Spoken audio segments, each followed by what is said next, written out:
J'ai fait des études à l'université de Médine, en Arabie Saoudite. J'ai fait des études sur l'islam au Soudan, comme j'ai passé un petit moment aussi, même en Iran. J'ai fait des recherches dans beaucoup de pays musulmans, dont je connais très bien notre religion, comme je m'y connais bien dans d'autres religions. Encore une fois, je vous le dis, je suis un ex-président, j'étais le président des Comores depuis 2006, entre 2006 et 2011. Ce que j'ai bien entendu, bien sûr, j'aimerais bien parler en arabe. Malheureusement, j'ai remarqué qu'il n'y a pas de traduction. C'est pourquoi j'essaie de m'exprimer en français comme je pourrais le faire. J'étais très content d'entendre que tout le monde cherche la paix. Et depuis très longtemps. Mais est-ce qu'on a vraiment la paix? La réalité, c'est que le monde va mal. Le monde va mal. Il faut reconnaître cette réalité. Mais en se posant la question pourquoi, mais on a plusieurs réponses. En parlant des religions, moi je crois qu'après avoir entendu tout ce qu'on a dit ici, j'ai beaucoup apprécié l'intervention de M. Abadi, mais je voulais vous dire qu'il y a deux forces dans nos communautés. Si on arrivait à les faire comprendre, on allait avoir peut-être une bonne solution. Notre prophète, le prophète Mohammed, le prophète de l'islam, il a eu une belle parole en disant Ithnan idha salaha salahat al-umma wa idha fasada fasadat al-umma. Qu'il y a deux personnes dans chaque communauté. S'ils sont bons, la communauté devient bonne. Et s'ils sont mauvais, c'est fini, la communauté devient mauvaise. Quelles sont ces deux personnes? Al-ulama wal-umara. Les gouvernants et les savants. Donc moi, je crois qu'aujourd'hui, dans nos communautés, on a besoin de ces deux personnes. Les hommes politiques, mais aussi les religieux. On a besoin des imams, des mouftis, des évêques, qui doivent se comprendre avec les dirigeants politiques.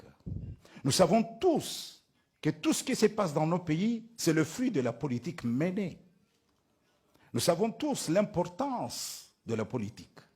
Même les habits que nous portons, c'est le fruit de notre politique. Les maisons que nous vivons, c'est le fruit de notre politique.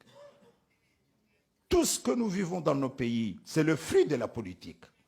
Donc la plupart du temps, des religieux n'essayent pas de comprendre la politique. Quelquefois, ils se disent, même moi, je suis un religieux, je ne m'intéresse pas à la politique. Personnellement, je crois que c'est une erreur. Et le contraire aussi est une erreur, quand des politiques ne s'intéressent pas à la religion. Les politiques, quand ils ne s'intéressent pas à la religion, c'est une erreur aussi. Vous savez, aujourd'hui, nous sommes tous reconnaissants.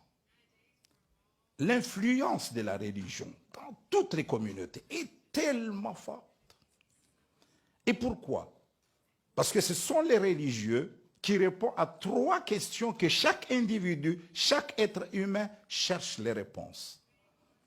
Chaque individu, il veut avoir ces trois réponses. La première question, c'est que je viens d'où en tant qu'être humain? Et où est-ce que je vais et pourquoi je suis venu? Trois questions. En tant qu'être humain, je viens d'où pour me trouver dans cet univers? Et après ma mort, où est-ce que je vais? Et maintenant que je suis là, qu'est-ce que je dois faire? Qu'est-ce qu'il y a comme rôle qu'on me le demande? Donc avec ces trois questions, ce sont les religions la plupart du temps qui donnent les réponses. C'est pourquoi ils ont beaucoup d'influence sur les individus. Ce sont les religieux qui donnent les vraies réponses dans chaque communauté. Donc je voulais dire par là qu'on a besoin de cette coopération entre les politiques et les religieux. En entendant que les religieux ou le dialogue entre les religions se concrétise, mais dès aujourd'hui, je crois que les politiques doivent chercher les religieux pour se comprendre dans chaque communauté, au moins. Moi, je sais que ceux qui ont le pouvoir, comme il vient de le dire, notre frère Ahmadi, ceux qui ont le pouvoir cherchent toujours à garder le pouvoir. Et ceux qui n'ont pas le pouvoir cherchent toujours à avoir le pouvoir. Donc il y aura toujours ce conflit. Mais à côté de ce conflit politique, pour avoir la paix dans ce monde, pour avoir un monde plus meilleur, on a besoin de ces deux forces, la politique et la religion. Et c'est pour cela que je demanderai, comme une modeste contribution, de demander à partir de notre forum à ce que les politiques de chaque communauté cherchent les religieux.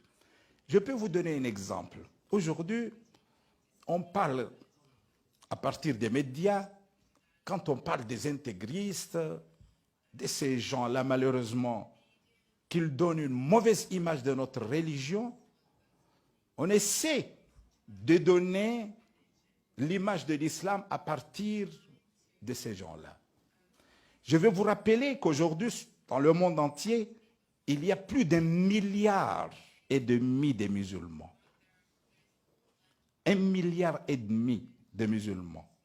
Mais on oublie ce milliard de musulmans et on regarde qu'à 30 000, 40 000, 50 000, je ne sais pas, les intégristes, que ce soit de Daesh, de Qaïd, ils sont combien? 5 000, 10 000, 30 000 ou combien? C'est comme s'ils représentent l'islam. Non.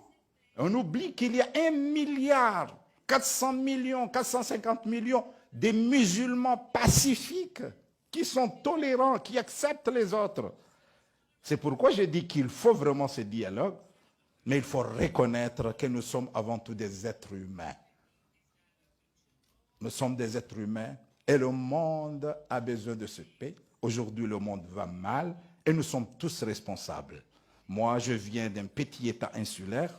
Je crois qu'avec ce forum, on peut proposer, mais parmi les propositions, j'aimerais bien qu'on demande aux politiques de s'intéresser beaucoup plus aux religieux et je demanderai aux savants. Vous savez, parmi les problèmes d'aujourd'hui, c'est que les jeunes ne s'intéressent plus aux savants, ils regardent à partir de l'Internet. Donc, je vous remercie et, Inch'Allah, tout sera bien. Jazakumullah khair.